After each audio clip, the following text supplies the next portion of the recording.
So I've been toying with this, branding myself as the Adventure Geezer for a while. You know, this is, sometimes some people think of geezer as not a particularly complimentary expression, but I've decided a number of years ago to embrace my inner geezer, which unfortunately has become my outer geezer as well. So I figure this is who I am, this is who I'm going to be. And it really makes the point about the audience that I write for and the audience that I typically speak to is I'm not talking to kids, I'm not writing about adventures for kids, and you know, the younger generation, they're looking for different kinds of things. They're interested in adrenaline sports, they like bungee jumping. I mean, you know, well, bungee jumping I won't do, zip lines, you know, I'll do that. But that's the kind of experience that I think is particularly attractive among the younger generation. But I think that older travelers are more sophisticated. They're looking for something a little bit more complex. They're not just looking for thrills. They're looking for some knowledge about the area. They want to know something about the natural history of the areas they're visiting, the cultures that they're visiting. They want an adventure or a trip that's going to appeal to them on a number of dimensions. So this is the focus. This is what I've been trying to write about for the last few years. So I also describe the trips that I write about as transformational travel. And the idea is that for me, if a trip is really successful, you're going to be learning something new about yourself and about the area that you're visiting, about the world around you. It might even change the way that you think about yourself. It might even change the way that you think about the world. So that's the kind of thing that I'm focusing on trips that are potentially transformative. Now, transformation doesn't mean a huge change, though it sometimes can be. And in fact, just a few years ago, I was doing interviews with people whose lives had been changed by adventure travel. And there were a number of people that I talked to, including people approximately our generation, who had major life changes as a result of trips they have taken. You know, leaving their work as lawyers on Wall Street, going to Vietnam to raise money for scholarships for children in Vietnam. And, you know, and there's a number of examples of impacts like that. So that's my focus, is on transformational travel. And my argument is that this is possible at all ages. It's not something that just happens for when you're younger, that this is something that can happen, you know, even when we're our age. And I'll use myself as perhaps the best example, at least the example that I'm most familiar with of that. At age 64, which was 7 years ago, in fact, yesterday was my 71st birthday. So I celebrated my 71st birthday by taking a plane, sitting on a plane, and then a hotel. So when I get home tomorrow, when I get home tonight, I'm going to start celebrating my 71st birthday. But at age 64, I was a dean of a university campus in Los Angeles. And also, just as an aside, my PhD is from Johns Hopkins, just right up the road here. So I lived here for 4 years. I lived in Baltimore for 4 years. And then for a couple of years after that, I worked at the University of Maryland, College Park. So I'm very familiar with this area. And the only reason I'm not taking a few days off to go travel around Baltimore and eat crabs and, you know, go to corned beef row and all those favorite haunts of mine when I was younger is because I have another trip scheduled in 6 days to Russia. So I just don't have the time to, you know, relive my past in this area.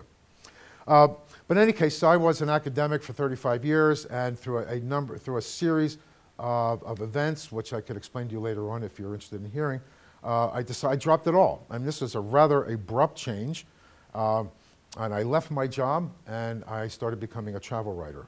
And this has been a continuous evolution ever since then. So the travel writing, you know, has been, you know,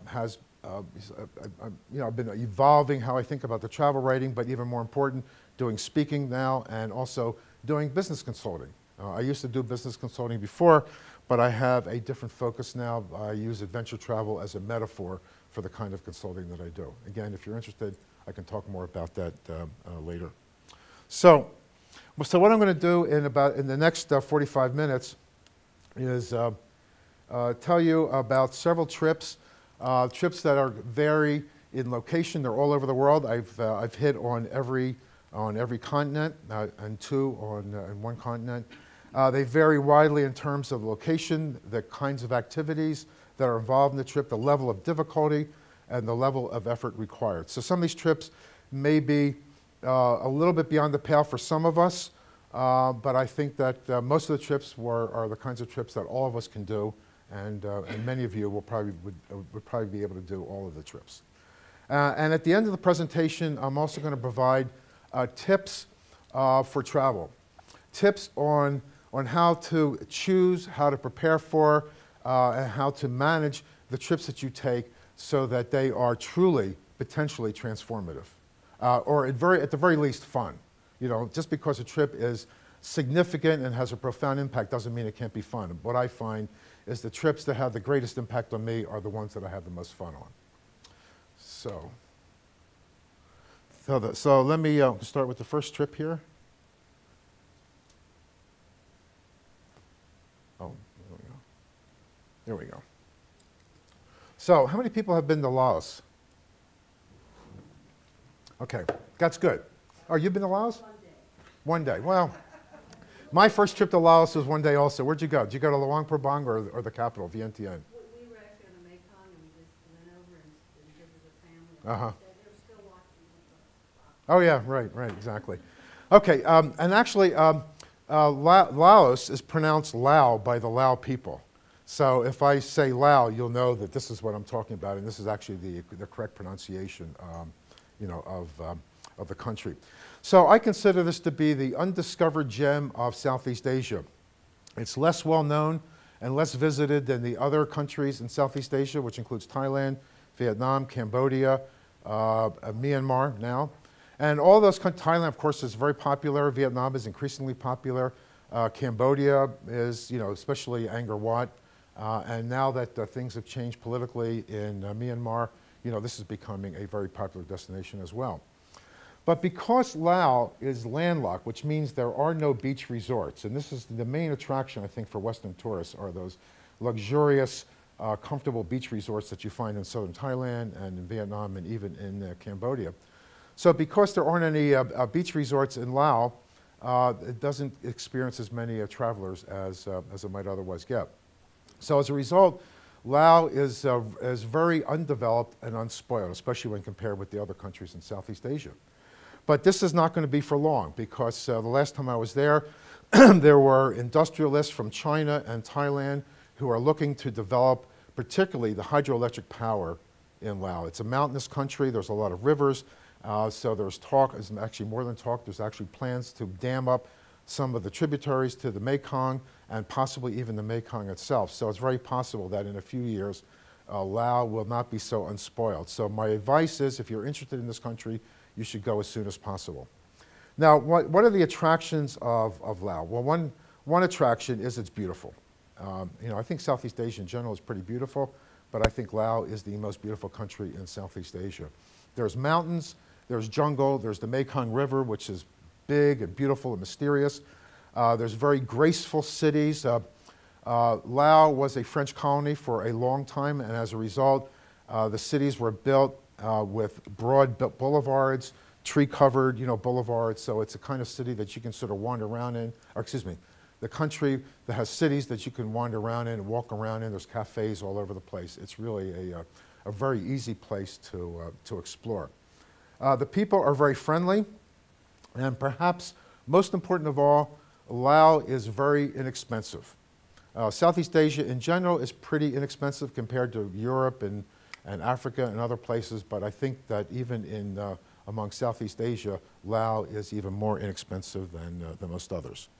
Okay, so where do you go in Laos? Now, if you're going just one place, if you're going to make one trip, and you only have a few days to travel, the one place to visit is Luang Prabang. Luang Prabang is the ancient capital of Laos, and it's a World Heritage Site. So because it's the ancient capital, there are loads and loads of temples, and it is a city that has a grace and a beauty to it that you're not likely to find in other cities around the world. And it's the kind of city, and I sort of hesitate calling this a city because it's more like a town or even a village. It's small, and it's very walkable. And you can wander around on your own. You don't need a guide. I mean, it's always a good idea to have a guide for one day to sort of orient you, to the area that you're traveling in. but you don't really, after that, you really don't need a guide. It's a kind of place that you can walk around. You walk down a street, you look down another street or even an alleyway, and that looks sort of interesting down there. It looks, I see a lot of trees and all that, so you wander down there, and before you know it, you're wandering into temples like this. And this is a common sight throughout Luang Prabang. And so there's temples all over the place, and you get a chance to observe. Oh, sorry, I'm advancing on the wrong computer here. Here we go. So you get to observe, everyday temple life in Luang Prabang. And the temples are really beautiful, and they're very peaceful. They're very serene, and there's not going to be a lot of people. Those of you who have traveled in Southeast Asia are probably familiar with people who are always hitting on you. They're trying to sell you stuff, and you're not going to find this in Luang Prabang. The people are very shy, and they're very respectful, and they really just don't bother you very much at all. And so wandering around on your own without anybody hassling you is very easy to do throughout Laos, and particularly in Luang Prabang. The other thing you'll find in Laos are markets. You find markets throughout Asia. There is an evening handicrafts market. They close down the main drag, and people set up blankets on the street. They have light bulbs that are powered by car batteries, and you just sort of walk down the street, and you can buy. And I'm not much of a shopper, so I have to take my wife's word for this. High quality silk products, high quality hand carved wood products, and other kinds of handicrafts that are really of that are really good quality and also relatively inexpensive. And then in the morning, there is a produce market that's set up on the street that runs along the banks of the Mekong. And so you get to wander through this market looking at produce that you're not likely to see in your local farmer's market. And there's also a great deal of natural beauty, outside of Luang Prabang, nearby. And also within the city itself. This is a photo taken from the highest hill in Luang Prabang. It's about 400 feet high. There's a temple on the top. And it's fairly common for tourists and even for the locals at evening, at the sunset, to climb up the hill, to go to the temple, and to watch the sunset over the Mekong, in the evening. So, speaking of the Mekong, this is the other trip that I would recommend in Laos. Now, this is a trip that I did on the southern end of the Mekong, in southern Laos, but you can actually do a trip similar to this up near Luang Prabang as well. And this is typical of the boats. So there we go. So the boats are of traditional design. This is not an old boat. This is actually fairly new, but it's of traditional design, trying to replicate the barges that used to float up and down the Mekong River back in the old days. And the first deck, these are the cabins. These are air conditioned. There's a space for about, I think there's on this boat, there was about 10 cabins, maximum number of people, 20 people on the boat. The second deck is the dining area. There's also a bar up here. And the top deck, which is actually my favorite location, is an open deck where you can sit in very comfortable chairs. It's a bar there, so you can, you're never far from a glass of wine or a bottle of ice cold beer, and you have a chance to watch the scenery float by. So this is the kind of scenery that you see from the top deck of this boat. This is a typical view of Laos from the deck of the boat. There also are excursions every day. Now, this was a 3-night, 4-day trip. So every day we did an excursion on land. This was a Buddhist temple on the banks of the Mekong. We also visited Khmer ruins that predate Angkor Wat. And the views from the deck, one of my favorite things to do on this trip was to get up early. I got up even before the sun rised, went up to the top deck, and just sort of watched river life. You stand up there on that top deck, and you could hear the roosters crowing, and you see, you know, the fishermen, you know, get out on the river, and you just see people starting to stir. And this was really one of my favorite activities. And then also just watching river life, you know, during the day as well. And one day, you know, one afternoon, we actually docked on an island in the middle of the river and set up for a barbecue. And I went wandering around the island, found this water buffalo who was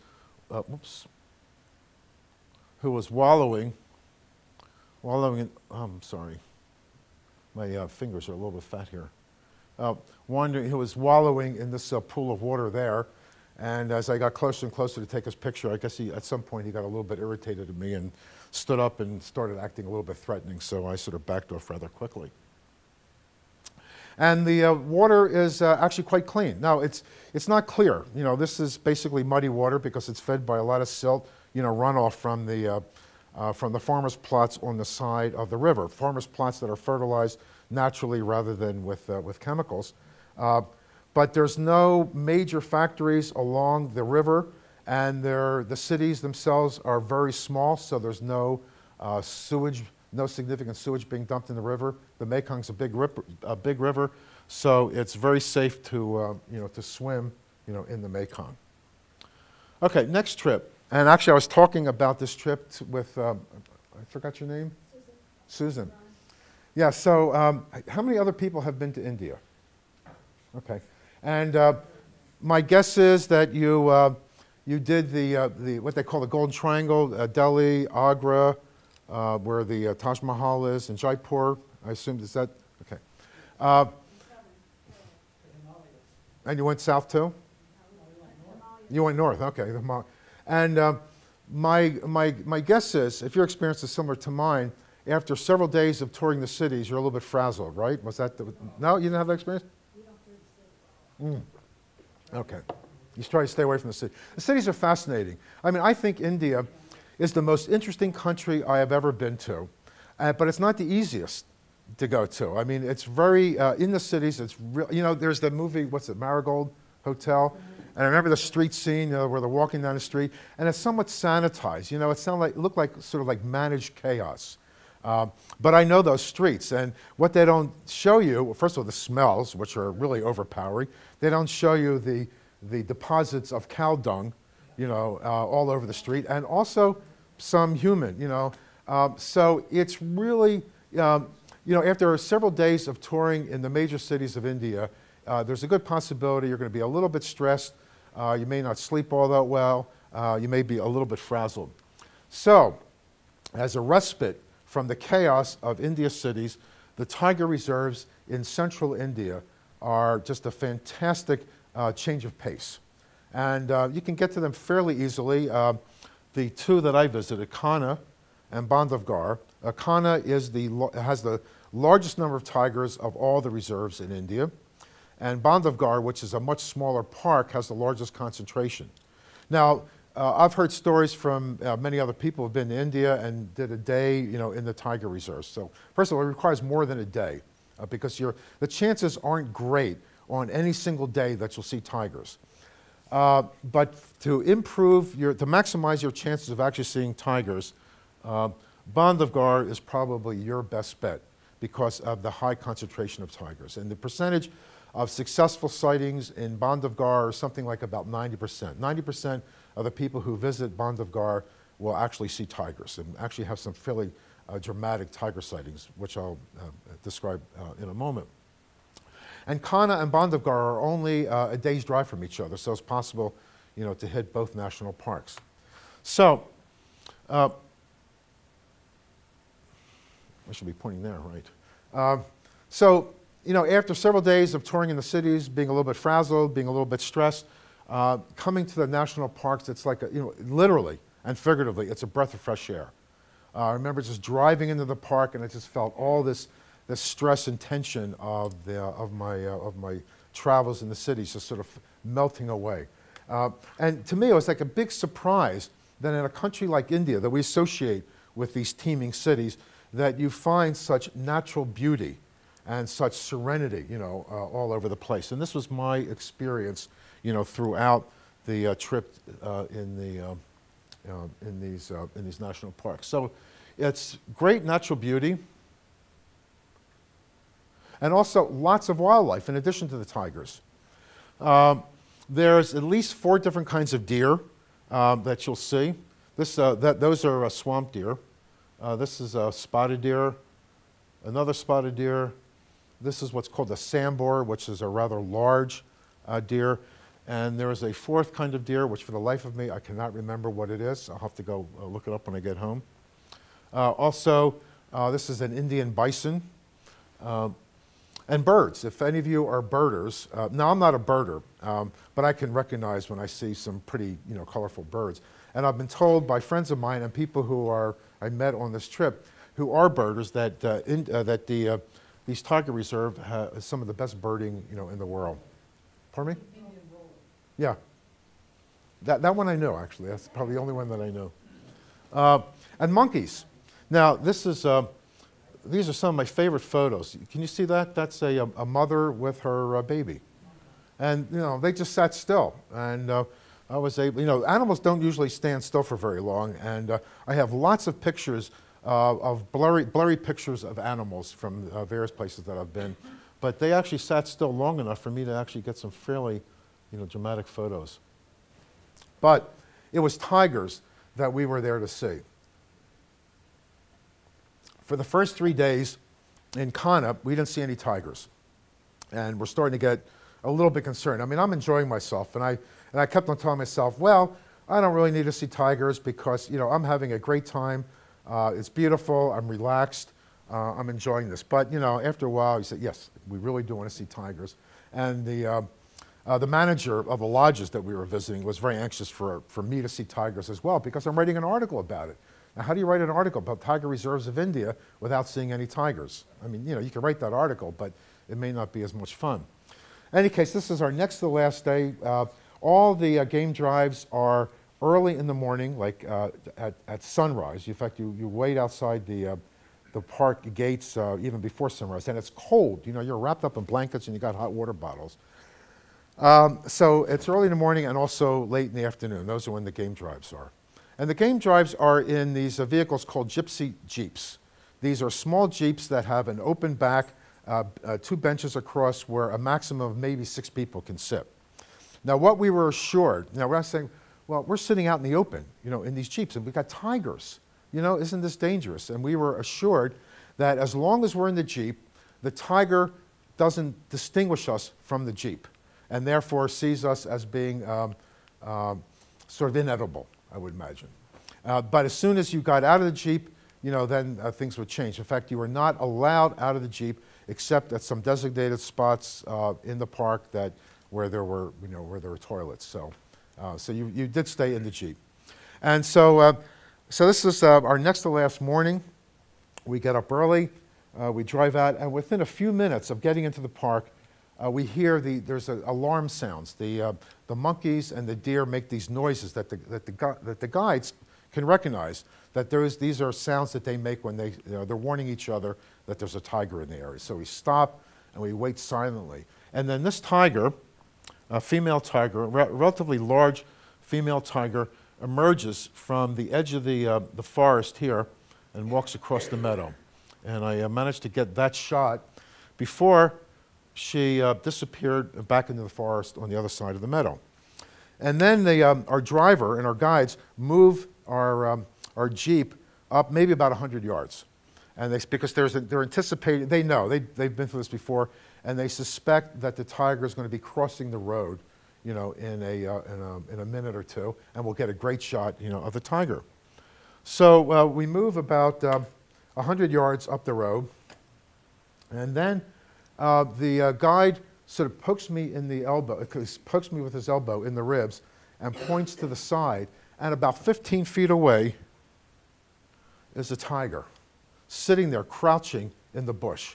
And as soon as I got my camera up to take a picture, even before I could zoom in and even get a good focus, she does what was later described to me as a mock charge, where she hisses, she gets down in that sort of attacking kind of position like she's going to come for us, and tear our heads off. But fortunately, it passed within a couple of seconds. It happened so fast, you know, I didn't even have enough time to have an unfortunate biological accident, if you know what I mean. In any case, she eventually walked further up the road, or, you know, along the road, and then crossed the road in front of us, just a few feet away, and got on the other side of the road. Right before she entered the forest on the other side of the road, she stopped one last time to take a look at us and glare. It's sort of like, you know, next time you better get out of my way, boy. Or I don't know what she was saying, but we figured it wasn't very complimentary. So that was really the climax of our trip to India. And actually that morning, we saw 2 more tigers that morning. So we actually had a great sighting, and one other sighting almost as dramatic as this one, as the one I just described. Okay, next trip. Now we're going to move to Europe. This is a very different kind of trip. How many people have been to Scotland? Scotland's wonderful, right? How many people have been to the Isle of Skye? Okay, the Isle of Skye is great. I mean, you know, this is one of the favorite destinations, you know, in Scotland. But you can go even further, you know, out. You can go even further west and get to the Isle of Skye is in the Inner Hebrides. And you can go a little bit further and get to the Outer Hebrides. And let me back up a little bit here. And go to the Outer Hebrides, which is, of course, right up against the North Atlantic. And this is as far west as you can go in Scotland, except for a group of islands off the coast, 50 miles off the coast, that they're called St. Kilda, and I'll tell you about that, you know, in a minute. So this is really pretty far out there. But let me tell you, it is worth the drive to get out there. Because first of all, there are very few tourists out there. The islands themselves are not that well inhabited. So I mean, now, Scotland is not exactly a crowded place to begin with, but if you're looking for really remote, looking for really peaceful, and looking for some serious history, the Outer Hebrides is really the place to go. So the Isle of Lewis. Now, Lewis and Harris actually occupy the same island. Lewis is the northern end of the island. Harris is the southern end of the island. There is a string of mountains that runs right across the middle that separates the two. So they think of themselves as being on separate islands, even though physically, technically, they really are not. So Lewis is it's a very beautiful island. They're all beautiful. But the main attraction of Lewis is its historical sweep. Within one day, 40 miles of driving. So, you know, you can drive a lot more than 40 miles in one day, but here you're stopping every few miles to go look at a site. You can span history from Stone Age settlements up until the modern time. There are Stone Age settlements, there are Bronze Age and Iron Age settlements, there are Viking settlements, and there are 18th century crofters' cottages. And so you just drive a few miles and there's another site. You get out of your car, you walk around, and you get an opportunity to see, you know, not only some fantastic scenery, which as you can see, because it's an island, because it's got a very rugged coastline, but it's really about the historical sites that's going to draw you to Lewis. That is, by the way, that's a Bronze Age hut that was reconstructed. So that's not the original. That is, the original was on that site. There was a settlement there back, you know, about, I don't know, Bronze Age was, I think it's about 1,500 years ago, on that site, and they reconstructed that hut. But the main attraction of Lewis are what's known as the Callanish stones. Now, the Callanish stones are similar in purpose and function and era as Stonehenge. But there are some very important differences. One of the differences is that the Callanish stones aren't as big. Now, you know, how many people have been to Stonehenge?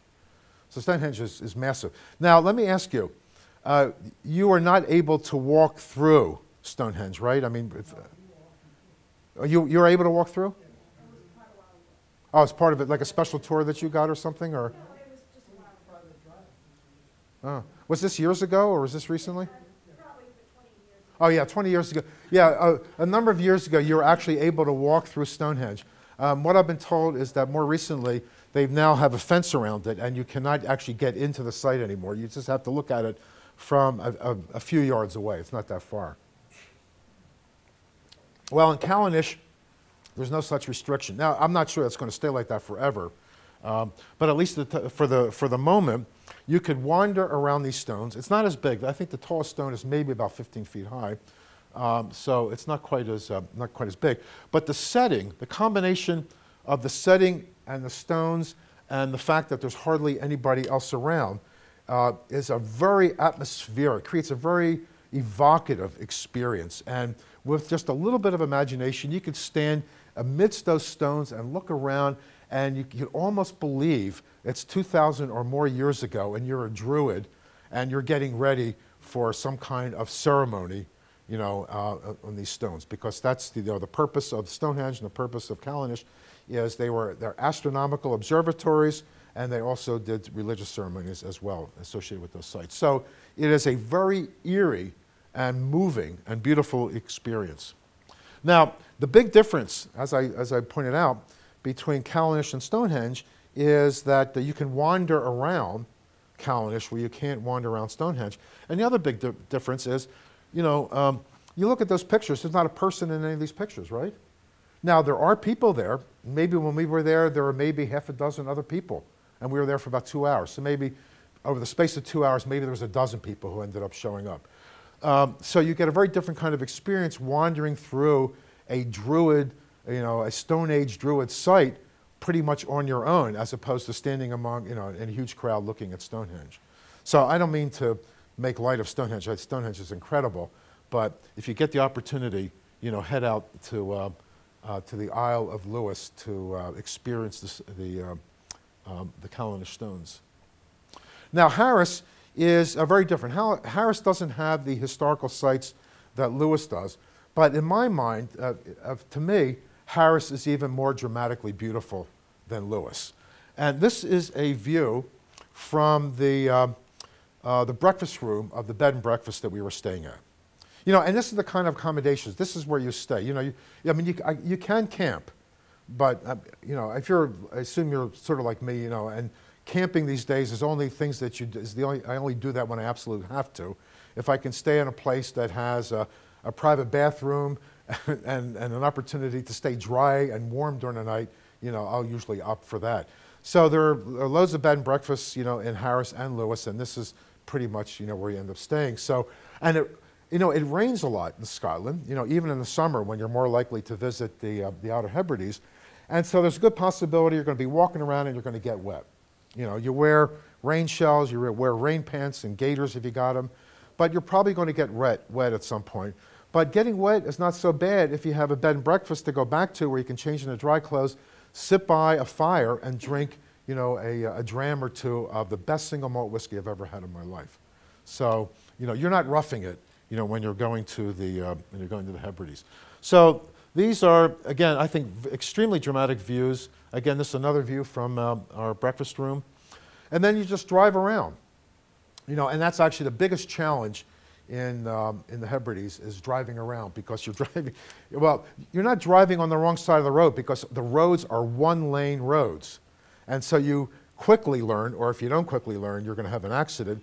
You sort of learn to look ahead, and then if you see, one of these pull-out places, you pull over to let other cars pass. So it takes a bit of attention and calculation, and that's really the biggest challenge of dealing with the Outer Hebrides. But wherever you go, whether you're stopping by the side of the road or whether you're going for a walk, you see, scenery like this rough coastline. This is Lochs. This was just about 10 yards.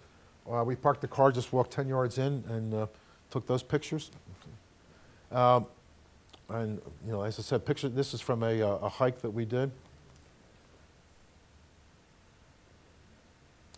Now, the last place I'm going to talk about in the Outer Hebrides, and this is even more remote, and this is even more difficult to get to, is St. Kilda. St. Kilda was a continuously inhabited community on an island that's the remnants of a collapsed volcano. And this community, this island had been continuously inhabited for over 2,000 years by a very remote community. And they finally abandoned St. Kilda in 1939 because they just could not they could not survive there any longer. They're barely maintaining a subsistence level, and they weren't even able to maintain that any longer. They lived off of birds. That was the main thing. There were some cliffs, which I'll show you in a moment, that they would climb down and capture birds and get their eggs. They grew some potatoes. They had a few scraggly sheep. They trade feathers, down, with fishermen for fish, fishermen that would pass by. So it was a pretty rough existence, but it's a fascinating place. So you take a boat, and the boat is usually scheduled about 2 or 3 times a week, and it doesn't run that often because if the weather is bad, it doesn't go, because you're basically going through 3 hours across the North Atlantic, and if you're inclined to seasickness, this is where you're going to get seasick, unless you wear a patch, and even then there's no guarantee. So it's a pretty rough ride across. Then you get to St. Kilda, and you can either do the guided tour, which is offered by the Scottish National Trust, which is the historical society that are responsible for preserving, places like this. Or you can do what I did, which is basically just wander. So I walked through the village, and there's a couple of these buildings that have actually been restored, so they look very much like they did during the days when it was inhabited. I walked through here and then started walking up what's essentially the inside of the volcano. And so this is from near the top of the volcano. That's the ship that we came in on. And so I sort of walked up, this way here. And behind me are these cliffs. Now, these are very dramatic cliffs. And this picture, I was back maybe about 8 feet, I think, from the edge of the cliff. To approach any closer, and it's very windy up there, and to approach any closer, I got down on my stomach, literally, and crawled to the edge of the cliff so I could lean over and take pictures, down the side of the cliff. And, that's how wild it was up there. And of course, there's nobody else up there. There's nobody living there. And the only other person who might be up there is somebody who came out on the boat with you, who was also ambitious enough to take a hike rather than do the guided tour. And this shows you the cliffs from the sea. So I think that picture was taken. I think I was standing just about there. So it's a very special experience, and like I said, it's not an easy place to get to because of the boat ride and the weather. But it's if you really are looking for something completely different that's really off the beaten track, this is the place. Now the next trip is Mountain Gorillas of Uganda. There's also a similar trip that you can do in Rwanda. Now this is a wildlife conservation success story. About 15, maybe 20 years ago, maybe 20 years ago at this point, mountain gorillas throughout. And there's only one area of the world that you can find these mountain gorillas. They're in the Virunga Mountains, which is a volcanic chain of mountains in southwestern Uganda, northwestern Rwanda, and I think south. So it's where the Democratic Republic of Congo, Uganda, and Rwanda come together. Then there's this chain of volcanic mountains, and that's where all the mountain gorillas in the world are located. Now, about 20 years ago, these mountain gorillas were well on their way to extinction. They were being poached by locals. They were being poached by others who were coming in and killing them and selling off their parts for Chinese herbs or whatever purposes they were. And so a while ago, Uganda decided that this was a great natural resource, and so they created a tourism industry around the mountain gorillas. And then Rwanda picked this up, a number of years later once things settled down there as well. And they created an industry around it, accommodations, usually forest camps, like safari camps, and food, local suppliers of food, also porters to carry your packs when you're going, trekking, looking for the gorillas, and and other people who sort of service that. So that plus the fees that they charge, the tracking permits. The tracking permits back 5 years ago when I did the trip were $500 per day. That's a lot of money, but it's for, quote, the experience of a lifetime. So all of that added up apparently accounts for almost 50% of the gross national product of Uganda. So what that has done is it's created an incentive for the local people to protect the gorillas rather than to poach them. And as a result, in 15 to 20 years, the number of gorillas, in that area has doubled. And they are now relatively healthy. They're not endangered anymore, except in the Democratic Republic of Congo, where things are crazy. So things are not going well there. But in Rwanda and Uganda, at least, the mountain gorillas are staging a comeback, and they are thriving. And I'll tell you more about that in a moment. But let me just also point out that Uganda, it's not just about mountain gorillas in Uganda. Uganda has a fantastic assortment of wildlife rivaling the wildlife that you're likely to find in Kenya and Tanzania, which are the neighboring countries to the east. So you can see everything in Uganda that you can see in Kenya and Tanzania, except that you don't need to fight with a dozen other vans or Land Rovers or Jeeps to get in a position to look at the animals. Every single one of these pictures, that picture, but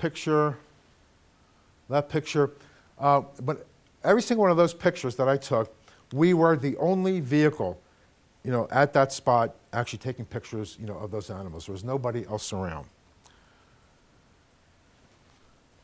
And also lots of birds. For those of you who are birders, this apparently also is another sort of birder's paradise. Now, in Queen Elizabeth National Park, which is the main game park in Uganda, outside, other than Bwindi impenetrable forest is where the mountain gorillas are. In Queen Elizabeth National Park, there are 2 lakes, and there's a natural channel that connects the 2 lakes. So this is a major water source for the animals in the area. So you can take essentially a 2-hour boat ride from one end of the channel to the other and see more wildlife in those 2 hours than I think you're liable to see almost anywhere else in the world. And so we saw, hippos, we saw the Cape buffalo, which was the first picture, crocodiles, elephants. The only thing we didn't see on this cruise up the channel were lions. And apparently the lions come out in the early evening, and if the lions are out, none of the other animals are out. So, so this is as many animals as you can see without lions being around. But it was about the mountain gorilla. So let me tell you a little bit about the process, and then I'll show you pictures of the mountain gorillas. In fact, let me back up a little bit. Here. Now, the process is in Uganda. There are the last I heard, there were 20 identifiable gorilla groups. Now, these are like extended families. It includes gorillas that are actually, biologically linked, and also others that have joined that particular group. Now, the groups range anywhere in size from about 8 to about 20. Of those 20 groups, 4 of them have been acclimatized to human contact.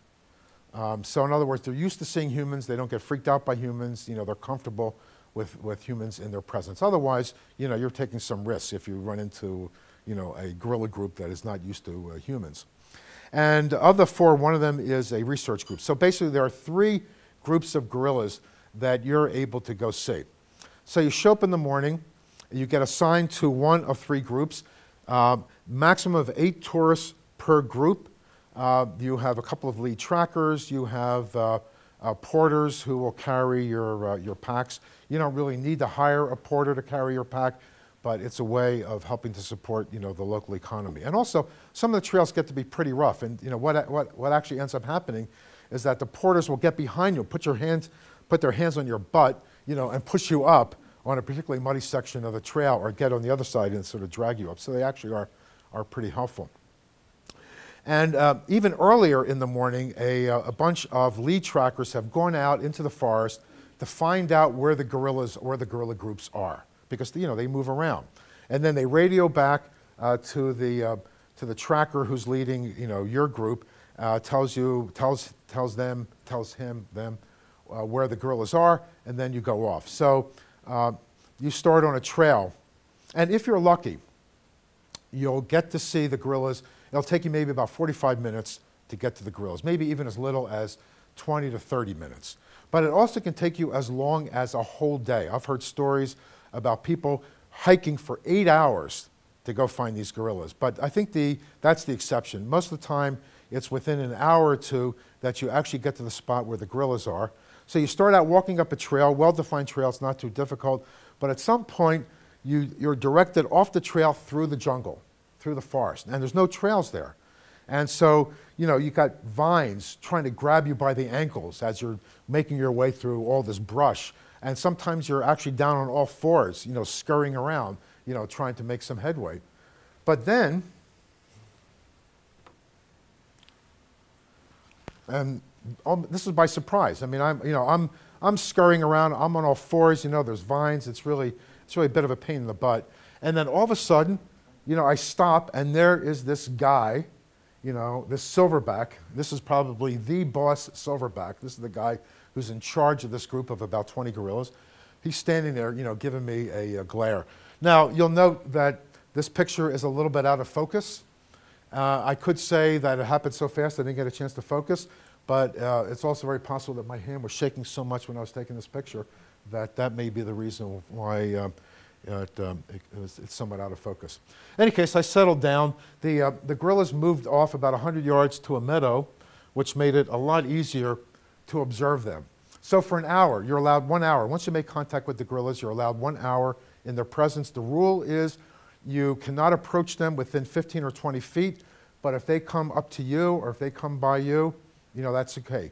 The last thing you do is if they come close to you, you don't turn around and run because that'll trigger a hunting response and, basically you're dead.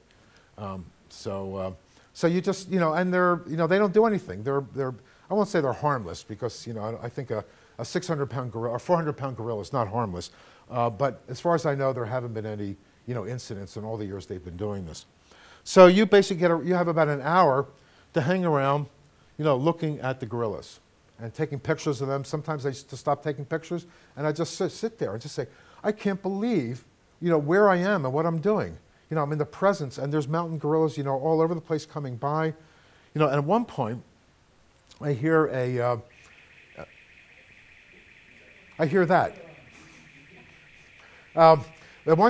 At one point, I hear a crashing. Does that mean, do we have a fire drill here? Do we have to actually get out of here? I hope not. Okay. So we can probably ignore this, I hope. In any case, at one point, I hear a crashing off to the right.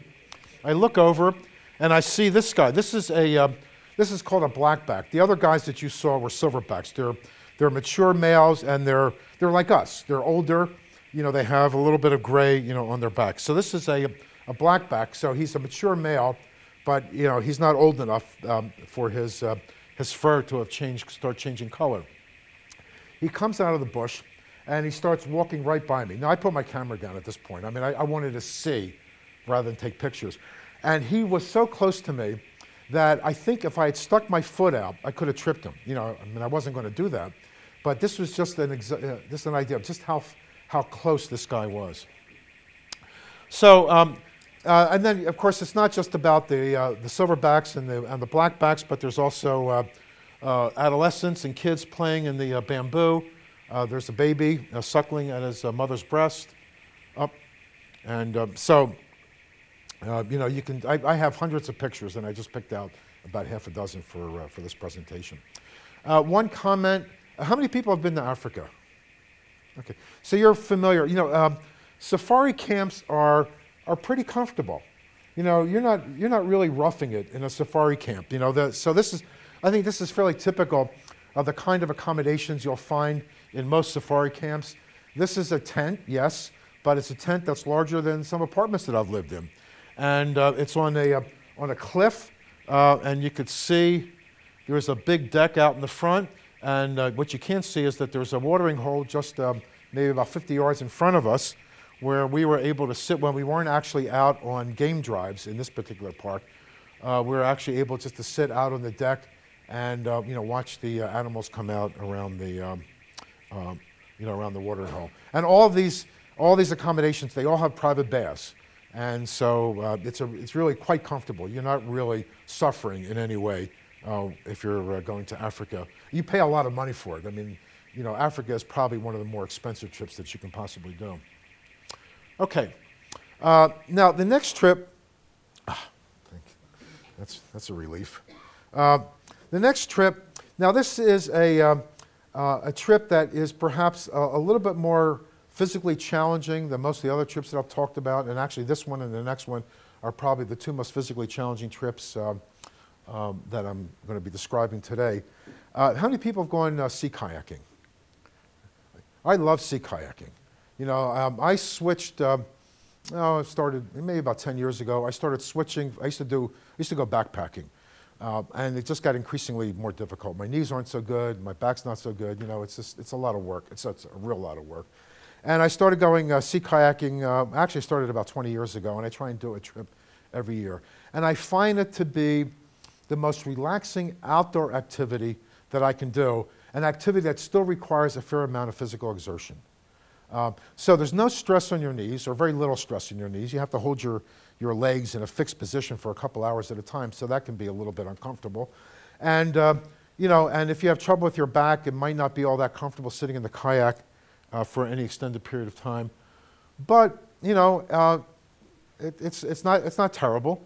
And this is what you get. I mean, this is to me I think a typical kayaking scene. You've got beautiful scenery. You've got, in this case, very flat water. It's very calm. And even if there's a bit of a swell, so what you're bobbing gently up and down on the swell. In fact, I've fallen asleep. I'd be kayaking, you stop, you just sort of are looking, and that gentle bobbing just sort of will lull you to sleep. Now, of course, there are times when you're kayaking and things are a little bit rough, so maybe that's not quite so relaxing. But it's that you're in the water, and you're in the water at the level of, you're like a marine animal. You're not in a boat, there's no motor going, and you really have a sense of being in the environment the way the animals that you're trying to see are in that environment. And so, I really like that kind of feeling. In any case, this is a location. This is in British Columbia, Vancouver Island. Anybody ever been to Vancouver Island? Oh, so I don't have to tell you. Vancouver Island's great, and especially for kayaking.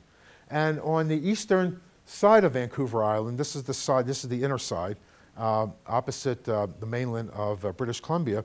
There's a strait that narrows, and it becomes a sort of a pinch point for orca that are migrating from south to north, and then later on from north to south. And there also is a submerged beach, maybe about 10, 12 feet underwater, that has large pebbles that the orcas like to skim against to scrape the barnacles, off their stomach. So this is an area where you're likely to see orca. In fact, you're likely to see orca almost every day that you're in this area. And you're also the possibility of seeing them good exercise. I like this picture. It's just, I know that I'm enjoying myself when I look at this picture. And also it's a great natural beauty. There we go, to the pictures of the orca. This is the reason we're here. So this is a picture that was taken the very first night. This is a 4-night trip, 5 days. And as we're unpacking our kayaks and beginning to set up camp, I hear the orca make a distinctive sound. It's like a sigh, or exhale, or maybe it's a burp. I don't know. I like sigh. It's much more romantic. And I heard the sound, and I turned around, and a pod of orcas is swimming by. The next morning, another pod of orcas swims by, and this one was so happy to see us that he or she leapt up in the air in delight. And then, and as I said, we saw orca every day, sometimes from a distance. But a couple of days after those photos were taken, we're actually crossing the strait in our kayaks, and we could see them in the distance. You see the spouting, and you hear the sighing. And what you do is you raft up all the kayaks, because you're not allowed. You really have to stop, because you don't want to interfere with the orca. You want to give them a chance to essentially go right by you. And that's what they did, and then we just waited, and I don't know, maybe this is 20 yards away, maybe 30 yards away. It wasn't that far, and we were able to watch them, basically swim by. And these are two porpoises that were heading towards me as I was in the middle of the strait, and and they were coming right at me. And I'm sort of, are they going to hit me? And of course, what they did is they dove, right before they reached my kayak, and then they resurfaced on the other side. But it was really pretty exciting. And all you hear when the porpoises are doing this are like this whoosh, splash, in complete silence, around you. So it's really quite an amazing experience. Lots of other animals up in this area too. Lots of eagles, bald eagles, and also black bear. Not lots of them, but there's enough black bear to keep you on your toes. This was a picture that was taken of a black bear just about 100 yards from where we set up camp the night before. So he was pretty close to us, but we never saw him except when we were out on our kayaks drifting by the beach.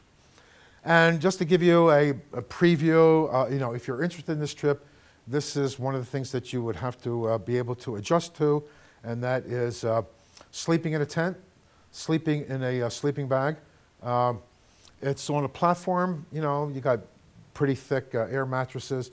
I don't know about you, I don't sleep as well in sleeping bags as I used to, but after a couple nights, you sort of get used to it, and you're stiff. You get up in the morning, you're moving gingerly and carefully because, I get up stiff anyway, even if I'm sleeping in a nice, comfortable bed. And so maybe, actually, I'll tell you, the amazing thing to me on this trip, and I just did this last August, was after a couple days, I was surprised at how limber I felt. I hadn't felt that limber in years. And I think it's that constant movement of getting in and out of a tent, you're crouching, you're bending, you're moving, you're walking up and down a hill to get to the tent, you're carrying the kayaks. It was more varied movement than I go to the gym, regularly, but it's always the same movements. And so I think it was that constant movement of my body. By the second or third day, I felt loose. I felt limber, and at age 70, I wasn't really expecting to feel limber and loose, at this point in my life. And I think part of it is because of this kind of environment, that if you manage to get through the first couple of days, then you become, you sort of adapt to the situation, and it becomes a lot easier to deal with. Okay, the next trip, this is the most difficult trip of all the ones I'm going to be describing. This is what I'm sorry, I have a different version here, so these are not synced up. So this is a lodge-to-lodge trek to Machu Picchu in Peru. I just came back from this trip maybe 10 days ago, so I'm still, I lost a few pounds, so I'm enjoying the feeling of being a little bit lighter. It's not going to last, I know that, but I'm enjoying it for now anyway.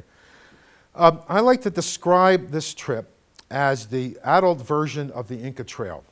Now, I think I've talked to a couple people who have actually been on the Inca Trail, and I'm sure many of you have heard about the Inca Trail. The Inca Trail is the usual trek into Machu Picchu, and it's a great trip. I did this, about 16 years ago with my wife, and at that time, we were the oldest by 30 years of anybody else in our group. We were the mama and papa of the group that we were with, and that's pretty typical. Most of the people on the Inca Trail these days are backpackers in their 20s and maybe 30s. The camping conditions are not that great. You're sleeping in a tent. They're crowded. I found them to be crowded campgrounds, and there's funky toilets. It wasn't. It's the beauty of the Andes, and it's the ruins that you see along the way that draw people to the Inca. At least drew me to the Inca Trail. It surely wasn't, the camping conditions. So ever since I heard about the Mountain Lodges of Peru trip, which goes on the Salcantay Trail as opposed to the Inca Trail, so this is a different trail that runs in pretty much the same, area. I've been wanting to do this trek, and I had the opportunity to do this just a couple of weeks ago. So this gives you an idea of what this trek is like. So it's let me see, 1, 2, 3, 4, 5-day trek, and then there's a hotel at the back end, so it's about 6 days. So the first 2 days of this trek, you're staying at this lodge, and then for the next 3 days, you're staying at 3 different lodges. All of the lodges except one have a great outdoor jacuzzi. So this sort of gives you an idea of the yin and yang of this trip. Because here you are sitting, here we go, sitting in this fantastic jacuzzi. Oh, okay. Sitting here, drinking a cold beer, the barman, every one of these lodges has a kitchen. The chef travels with you on this trek. So you get service, you get, pisco sours. This is a pisco sour here. But in 2 days from when this picture was taken, we're going to be walking down this valley, through here, up this, behind this ridge here, and up behind that mountain, around this mountain here. So that's the big day of that trip. It's a big, you're crossing a pass at 15,230 feet, which is very high altitude, and and you're going up about 2,700 feet to get there.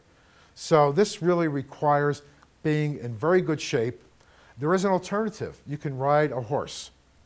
And in fact, what they do is on the first day, which is the day after this picture was taken, they take you on, that's the mountain at the end of the valley.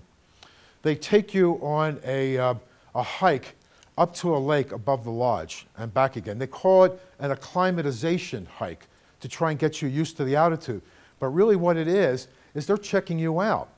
They want to see whether you can manage that hike. And what they're likely to do at the end of that day is to pull a couple of people aside and say, listen, we don't think you can do this hike. We strongly recommend that you hire a horse for this trek. And that's what happened to a couple of people that were in our group. And that worked out fine. And for one of them, he got off the horse, went hiking for a bit. Then when he was really tired, he'd get back on the horse. So, you can do a combination of the two. So this was the acclimatization hike, which is, you can see, fantastic scenery. You're climbing up to this lake, in this cirque surrounded by these mountains. But the big event is the first day that you're actually going out, because that's the day you're going to be crossing the Salcantay Pass. And so you could see, actually, the lodge is down there. You can't quite make it out, but it's there. So you're following up this trail here, up here. You're constantly going up. You're constantly going up, constantly going up. And then you get to these switchbacks, and that's really the killer. And there's people riding horses down, down at that point. So the elevation gain is about 2,700 feet, at high altitude. And I can tell you, I've been pretty active. I've done outdoor activities pretty much my whole life. This was maybe the single most difficult 4 hours of physical activity of my life. My heart was pounding. Every muscle was screaming. I wasn't sure that I'm looking around, where can they land the helicopter? This is pretty much, and I'm only, they say, we're only 200 meters from the top. And I say, 200 meters times 3, 600 feet. That's not so close, and that's the way it felt to me. This was, that 600 feet took about at least an hour, maybe more, and it was the toughest hour I think I've ever had. But in any case, I made it. And so this is the top of the pass, and this might look like a smile to you, but let me assure you, it's a grimace. I have a much better smile than that, but that's about all that I can manage at that point. And at this point, we're now going downhill. And downhill isn't that much easier on me than going uphill. So instead of puffing, puffing is way too tame of an expression to describe what I was going through. But you're walking downhill on a rocky trail. You have to watch your footing. It's reasonably steep, and you really feel it, on your knees after a while. And that's pretty much, there were easy days on this trek, and there were difficult days. That was the most difficult day, but that wasn't the only difficult day. But this is the reason, you do stuff like this. We're surrounded by this stunning scenery. Now, and I know I've said this about a lot of places. Oh, some of the most beautiful scenery I've ever seen. Well, this is some of the most beautiful scenery I've ever seen. Maybe not the most. Then you start getting into some, ridiculous comparisons. But it's breathtaking scenery. And to be in the middle of it, as opposed to actually just looking at at photos of it. This is what I realized, what makes the Andes so special. It's the mist and the clouds. The mist is constantly like settling in, or there might be fingers of mist that work themselves between a couple mountains through a valley, and then it lifts. The scene is constantly changing. You know, you take a look at that, you know, and about 15, 20 minutes later, well, about 15, 20 minutes later, it's a completely different scene.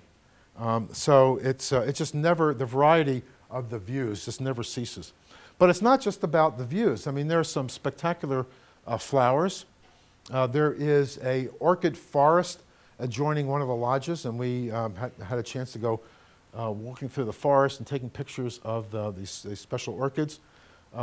This is actually, you can't quite see it, but we're actually looking to Machu Picchu from the other side. This is a view of Machu Picchu that hardly anybody ever gets to see, because it's from this trail rather than from the usual vantage points that you normally get to see.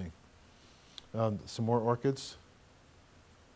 And then these are the accommodations. Again, very comfortable, private baths, great food, fully stocked bar, and jacuzzi. So, you know, that's the irony of it. I mean, you're really working hard during the day, but you get to the lodge, and the first thing we did, you know, take a fast shower, change into the bathing suit, and get into that jacuzzi and order, you know, a beer. So it seemed to make everything worthwhile.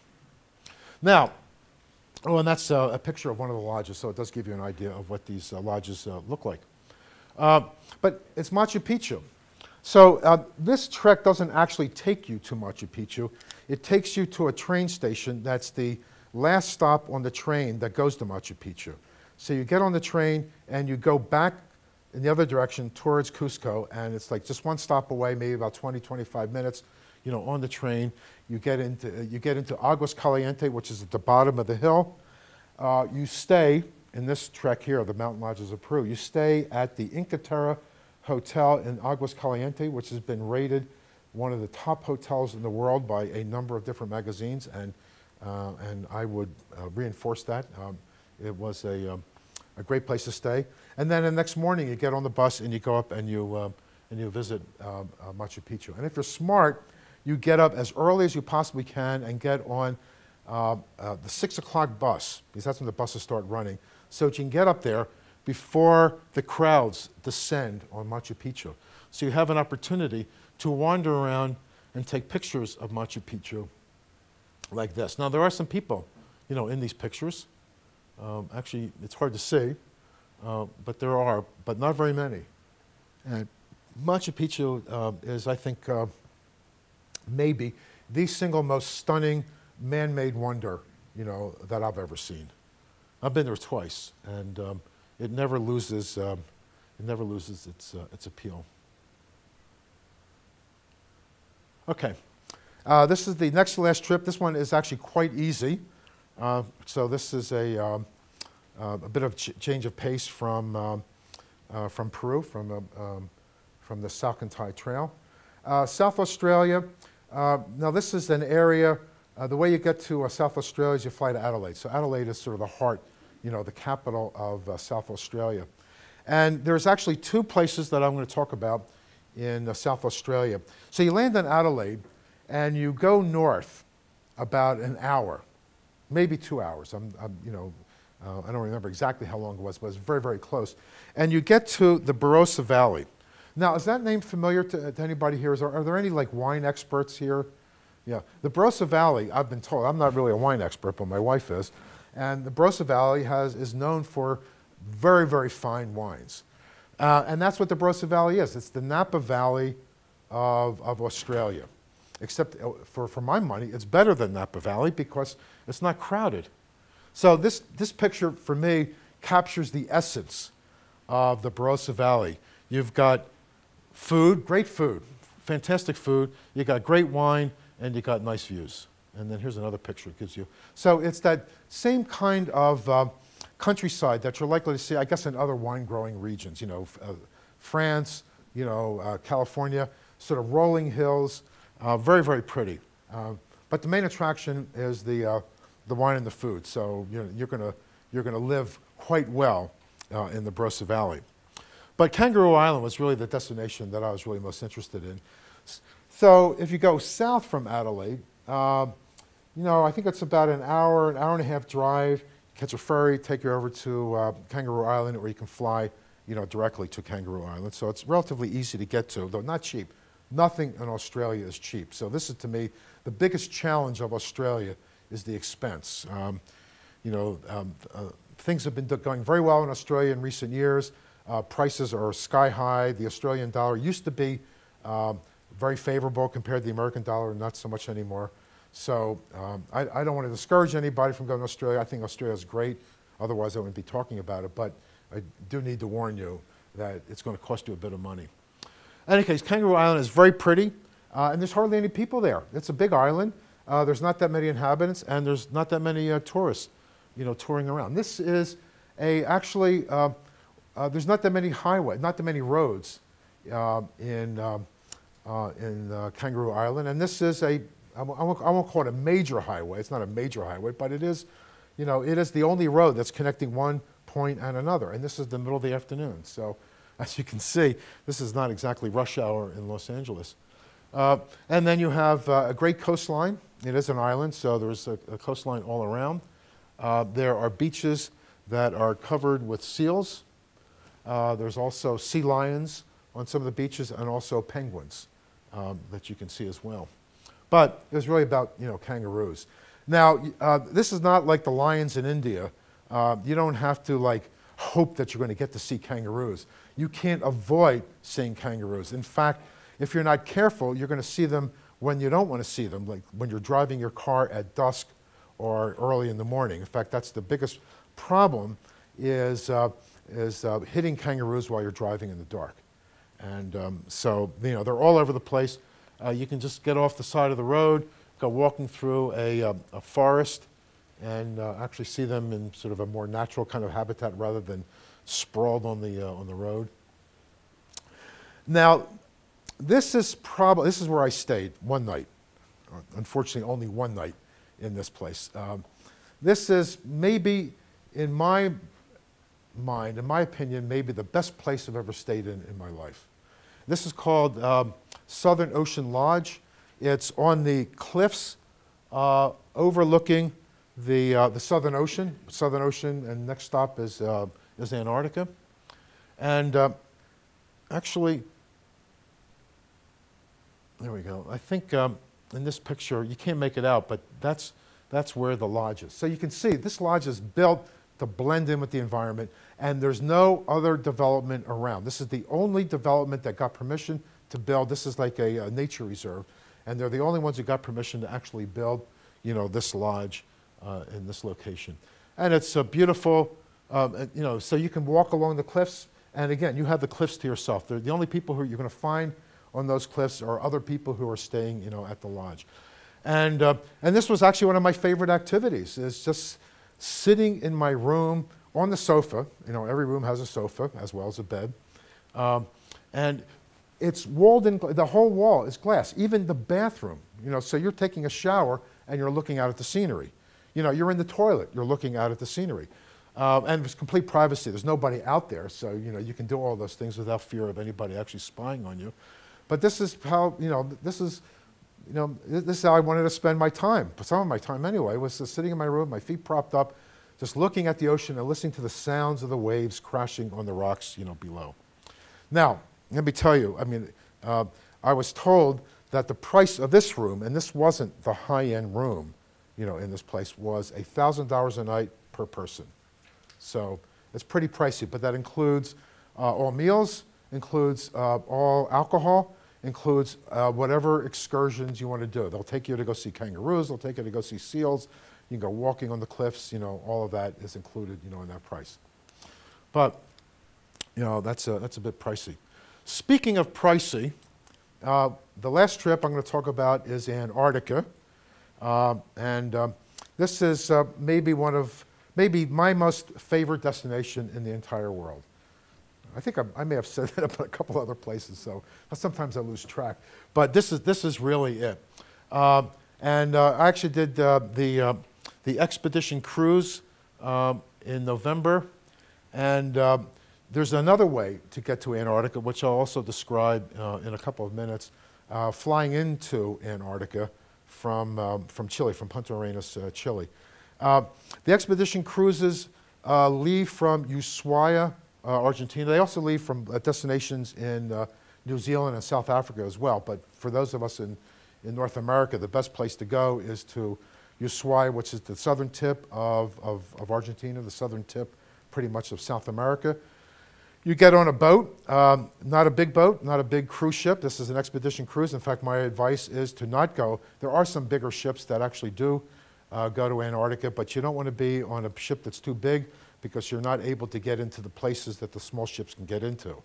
And you won't be able to go ashore as easily from a big ship. The advantages of the big ship is they're a little bit more stable because for 2 days before you get to the Antarctic Peninsula, you're passing through the roughest body of water in the world, the stormiest and the roughest.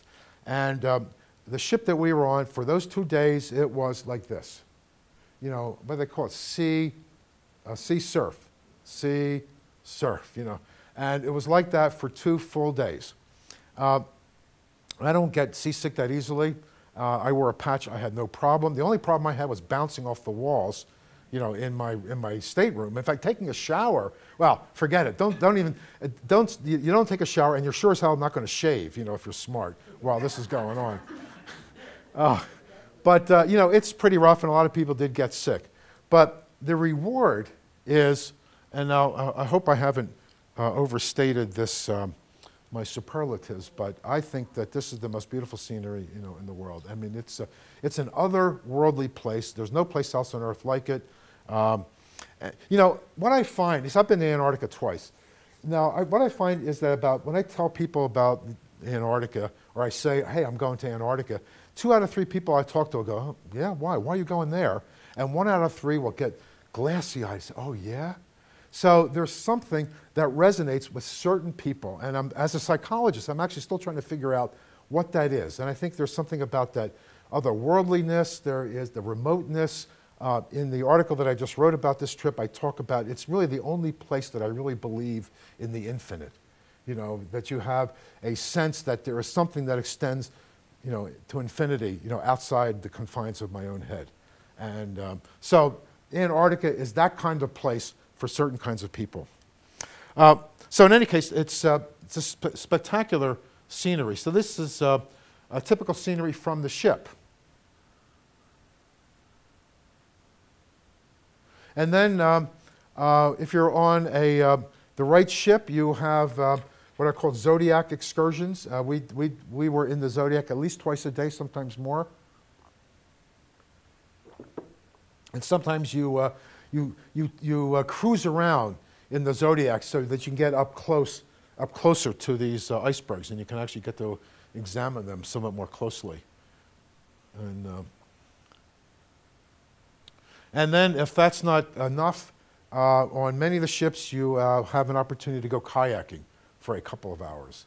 And this was we did 2 hours of kayaking in a place called Paradise Harbor. And that's exactly the way I felt about it. I felt like I was in paradise. Now, maybe I have a warped notion of paradise. Most people think of paradise, you know, tropical breezes and, you know, palm trees that sway and all that. You know, I think of big things of ice. I don't know. So maybe that's a little bit weird on my part. But this was, you know, we're surrounded. I mean, you're surrounded by this vast wilderness of ice and snow, and, you know, and it's beautiful, and the sun is reflecting off of everything. And you know, and the mountains are reflected in the water. You know, it was just 2 hours of absolute bliss. And of course, it wouldn't have been bliss if you fell in the water. I mean but they're very, very careful. You're in 2-person kayaks, which are very, very stable. They always have a Kodiak close by, just in case anybody does go in, they'll get you out, you know, very quickly. So it's actually a fairly safe, you know, activity. And then there are excursions on land. Where the Zodiacs would land, we'd go walking around a little bit. There are some old whaling stations that you get to visit.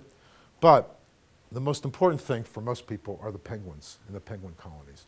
And we saw thousands of penguins. You know, every day we're visiting another penguin colony to the extent, By the 5th day, oh, we're going to go see some more penguins. Oh boy, big deal. Now, you know, the penguins are great. You know, you can look at them forever. And so I have hundreds of penguin pictures, which I edited down to about half a dozen. These are actually, these are chin straps. Yeah, see the distinctive marking on these penguins. So these are chin strap penguins. The ones before that are Gen 2s. So they're the two most common. Actually, the Gen 2s are the most common that you're going to see in this area of the peninsula. And seals. We actually saw lots of seals as well, usually floating on ice floes as we were, you know, doing our zodiac tours around the area. Now, just very briefly, I'm going to tell you about another way to go to Antarctica if you're really adventuresome and if you're really willing to spend the money. You can actually fly into the interior of Antarctica.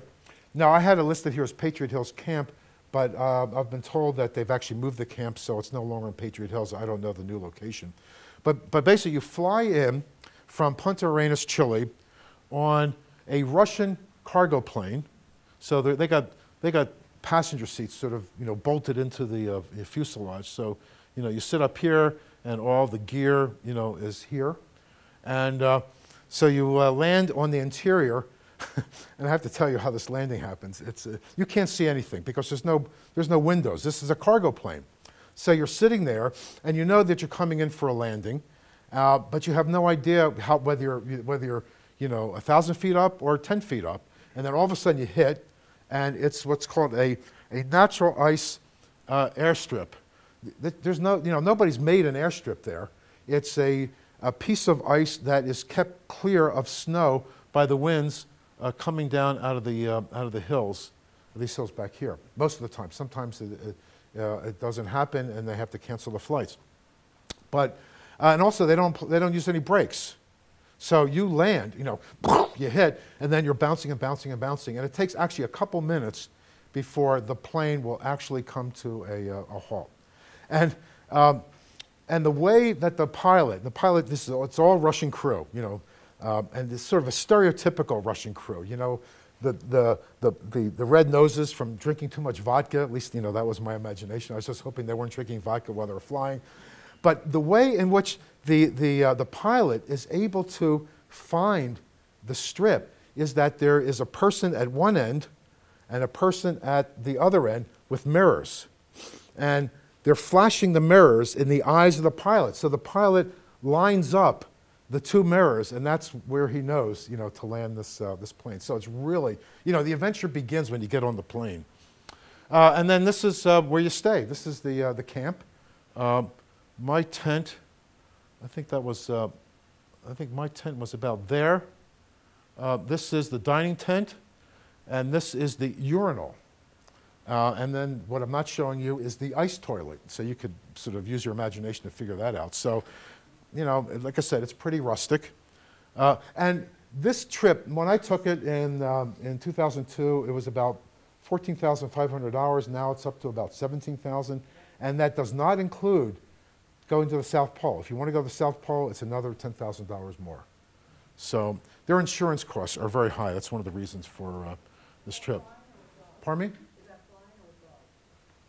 Flying or with dogs? Oh, there's no dogs. Okay. No, you're not allowed to introduce any. Actually, they tried to a number of years ago, and the plane crashed, actually. And the dogs got loose, but they all died anyway. But you're not allowed to introduce any organisms, you know, all of, I don't know if you want this kind of detail, but all waste, human waste, is taken out. So they use these barrels. So the barrels that you fly in with that have the fuel that they need to run the base are filled with human waste on your way back. So the advice I was given was sit as far to the front of the plane as possible because it's a 4.5-hour flight, and by the time you get to Punta Arenas, it's beginning to melt. So and I was very glad that I was given that advice. In any case, this is, you know, this day in particular, the lighting was a little bit overcast, so we had some very eerie lighting. And to me, this was maybe the most magical day that I've ever had in my adventure travel, you know, life. Just being out, and this is now, we're 20 miles from that camp. We're actually going to our camp was too busy, was not remote enough. So we decided that we're going to go 20 miles away, about a dozen of us, and with tents, and we're going to set up our own camp, but it's even more remote.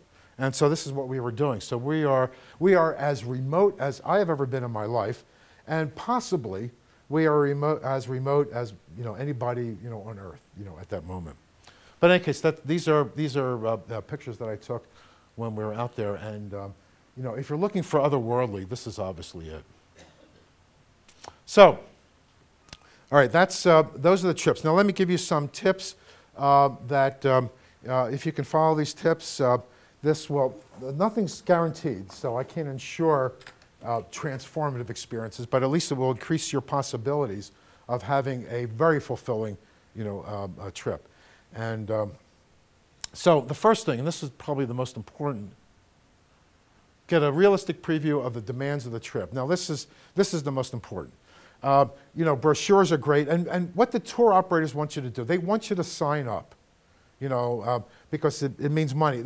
You can't count on the tour operators to screen you out. You can't count on the tour operators to say, I don't think that you are up to the demands of this trip. You've really got to make that decision yourself. And the way you do it is that you ask as many questions as you can. You talk to the tour operators.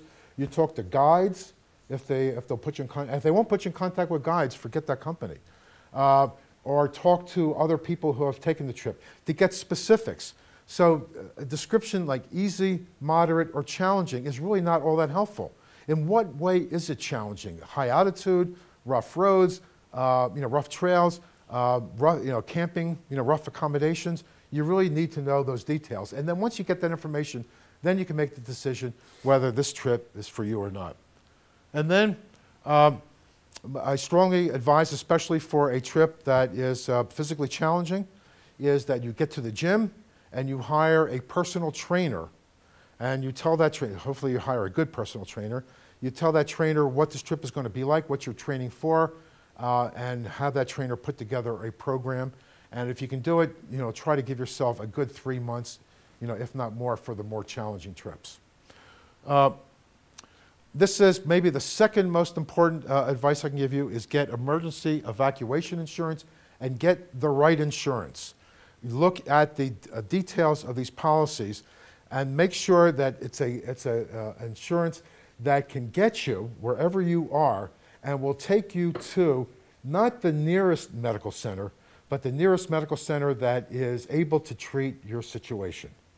On one of the trips I took a couple years ago, I met a guy who the year before, or maybe it was 2 years before, suffered a massive heart attack on a river in Maine, and he had the wrong kind of medical insurance. They evacuated him and they took him to a local community center, a health center, and he was having a massive heart attack, and they weren't able to give him the latest treatment, so he lost a significant function of his cardiopulmonary function.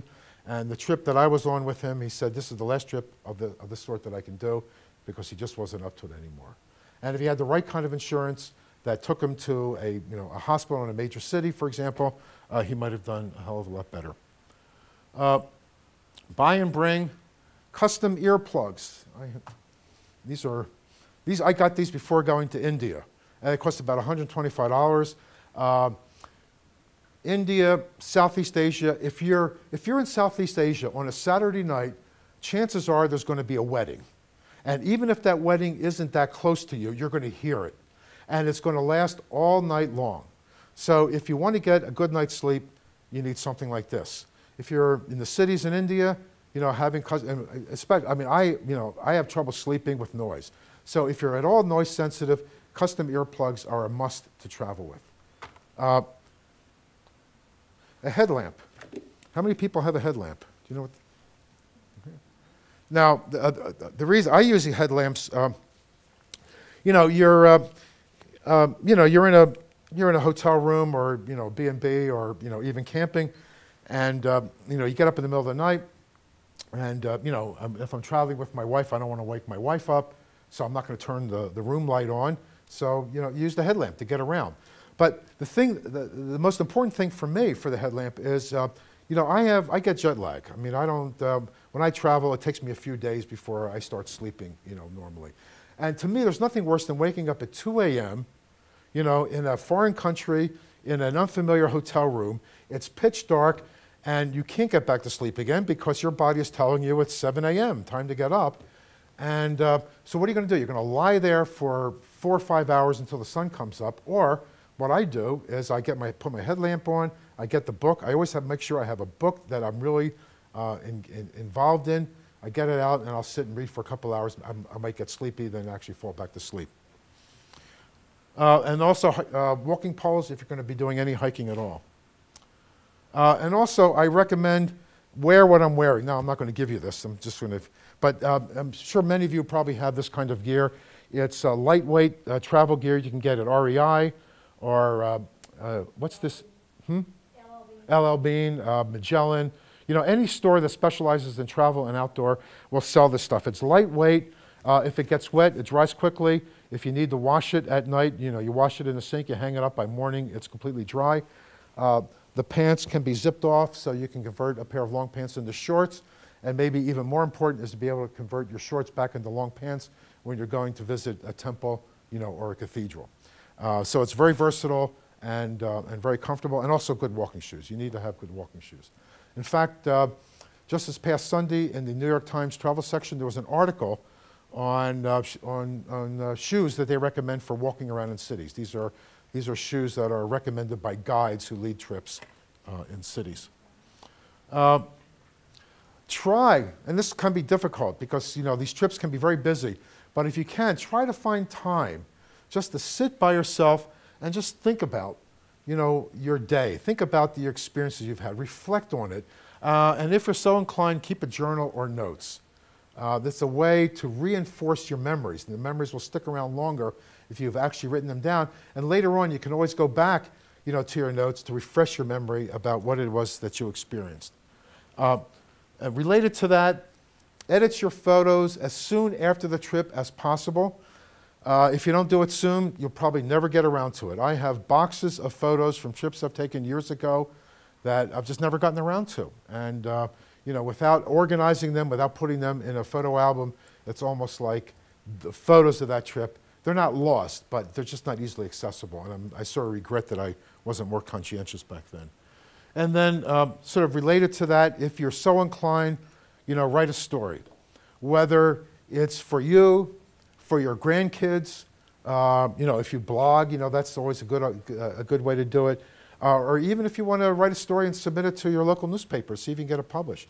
But when I write stories, it brings me right back to that experience. And for a couple of days that I'm actually writing the story, it actually takes me more like 3 or 4 days to actually write the story, I'm there. You know, and even if I'm, you know, taking a break from the writing and I go in my house and I wash the dish or something like that, I'm sort of still back there. And, you know, in some part of my mind, I'm still reliving, you know, that trip. So writing a story is a good way, again, to reinforce the memory of that trip and to relive it again. And it's not quite as much fun as originally, unless it was a miserable trip. And then writing the story and reliving it is actually better because I always forget the bad stuff. But, you know, it's really just a great way to bring back that experience, you know, as much as possible. So I think that's all I have to say. I hope I didn't run over too long. Many of these adventures are described in my book, which I understand is back there. If you want to buy it, I'd be happy to sign it for you. And also, if you are interested, I am going to start blogging about my trips, and I'm leaving on Monday for Russia, and I'm going to initiate my new blog with that trip. So if you're interested in following my adventures as I go from St. Petersburg to Moscow, through Siberia, Mongolia, Beijing, and Shanghai over the space of 23 days, just check out my webpage because there'll be a link and a sort of a teaser for my blog entries, you know, on my webpage. So, thank you very much.